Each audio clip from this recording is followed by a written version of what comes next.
people are looking to skate. We haven't skated in months, and people are looking to get out there. And once that's established and the ball is rolling, it's going to be hard to stop it.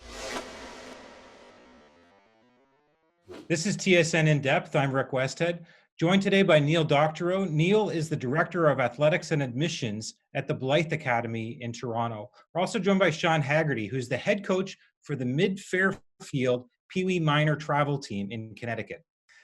We're hearing a lot about the financial fallout from COVID-19 and what that might do to amateur sports. Neil, what is the impact going to be on minor hockey?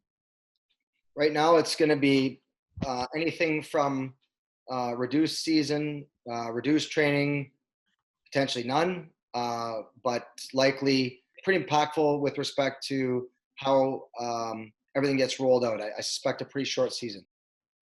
Sean? Yeah, I mean, we're trying to be optimistic down here. We're just going through our school closing. They were announcing, but for us, it's kind of state by state, and the governor's setting out the guidelines. We're slowly kind of rolling out into a soft opening May 20th here in Connecticut. As far as youth sports, I think it's going to be a little bit longer. Wishful thinking mid-June. But realistically, I mean, we haven't seen something like this before, so it's hard to put an exact time frame on when we will get back. We know that one of the challenges that hockey's always faced is how expensive it is. What's the risk from, the fallout of COVID-19 of families walking away from the game, Neil? I think a lot of the entry level, or if you think about hockey or any minor sports as a pyramid, the bottom of the pyramid is all the sort of entry level participants. That's the majority. And then it should go up as you get into the higher ranks of rep. I think that we're going to end up having a massively reduced entry level. It's just going to be expensive. It's going to be a deterrent. There are going to be other options for kids. And I find even particularly in Canada, where we're taking huge steps to make sure that things are really sort of regimented in our return. And it's really going to halt the progress of the opportunity for formalized leagues. Neil, do you see a distinction in the way, this COVID-19 is being handled in the US and Canada? And do you think one country might be ahead of the other when it comes to reopening for hockey? Look, I think the way that hockey's going to play out, or could play out, depending on how Canada moves with this, is we could find ourselves back into some sort of league. I mean, there's been proposals by Hockey Canada, particularly in the Ontario or the OHF, about running a 3-on-3 or 4-on-4 scenario. And most of the families I've spoken with in the rep, I also coach AAA and AA, and those families are not keen to participate in that kind of structure. There will be enough families that are looking to participate in something that resembles hockey, including the contact environment, who people feel that they're tested and safe. And there will be other opportunities to participate in the States, because the States, as was said, is wide open and will be wide open much faster than us. And whether it's right or wrong is not for me to debate. People are looking to skate. We haven't skated in months, and people are looking to get out there. And once that's established and the ball is rolling, it's going to be hard to stop it. What's the argument for having 3-on-3 hockey or 4-on-4 hockey as opposed to traditional 5-on-5, Neil? Well, I think the memo kind of talked about the idea of social distancing in a given space. One way or another, if you're close to somebody who's infected, whether there's 100 people around you or one person around you, the risks remain the same.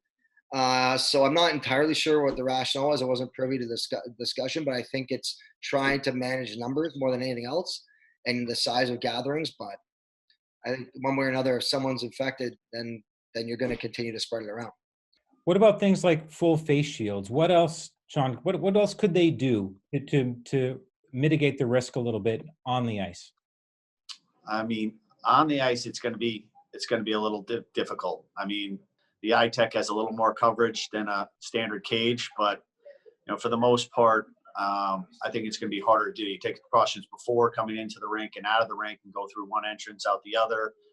You can have the players maybe get dressed at home, and so it's just a shorter time in the locker room. You got benches outside spread out. But as far as on the ice, I think it's going to be difficult if you put something over a player's mouth. That's going to prohibit them from breathing as well.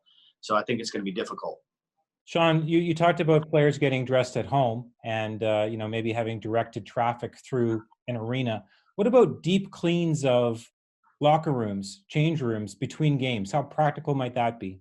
I think it sounds good on paper, but realistically, it might be difficult for arenas to enforce. I know we were talking earlier just about the costs on arenas, and a lot of these arenas aren't making a lot of money, and they're just dependent on the ice being full all the time. So to try to take by the cleaning throughout the day, usually there's about a 10-minute break between the Zamboni. If we're calling it a half hour, you might lose 2 to 3 sheets in a day, which around here that adds up to being some real money throughout the week.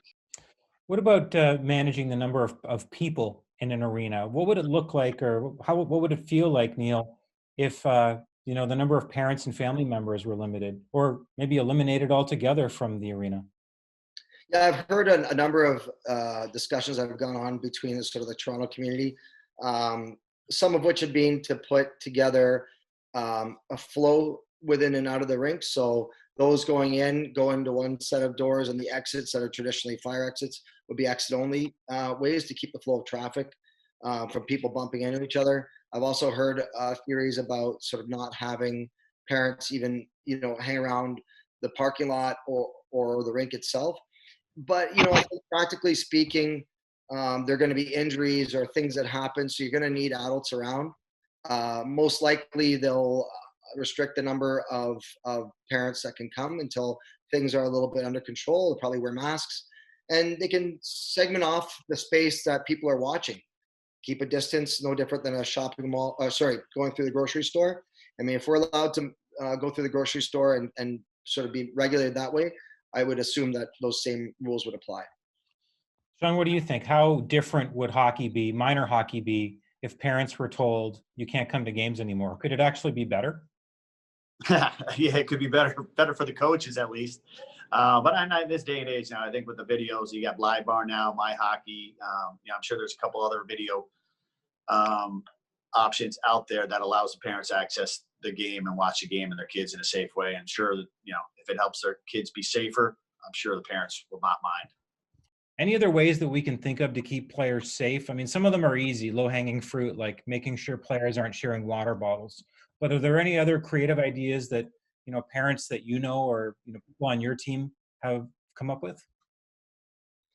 I can speak to myself. Running hockey camps. We're using, we've ordered a number of masks for people to sort of have on when they're not necessarily on the ice, or for those who wish to wear them on the ice, they can. Masks keep others safe, not necessarily the person. They don't necessarily protect against breathing it in, but certainly helps limit what you breathe out. Individual water bottles is a big one. But the other thing that I think is interesting is the idea of no change rooms, right? Like I don't know if the Burnaby Winter Club is doing that right now in British Columbia, but I understand, having players come dressed, and then they just sort of go on the ice and then get their skates off and go home. I don't know if that's going to be implemented. I don't see that as being a terrible solution if we can keep the number of games as always played, and that's the big sacrifice people have to make. To me, that seems like a great alternative. Sean, what's your biggest fear about, looking out 6 to 12 months about how this is going to be impacting minor hockey? Whether or not, we start up again. I think that one of the talking about around this area, obviously, that, it may die down in the summer, and then there could be a flare up come the fall.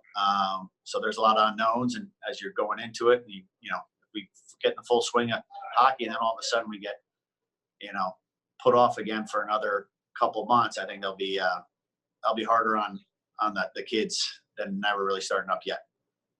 Neil?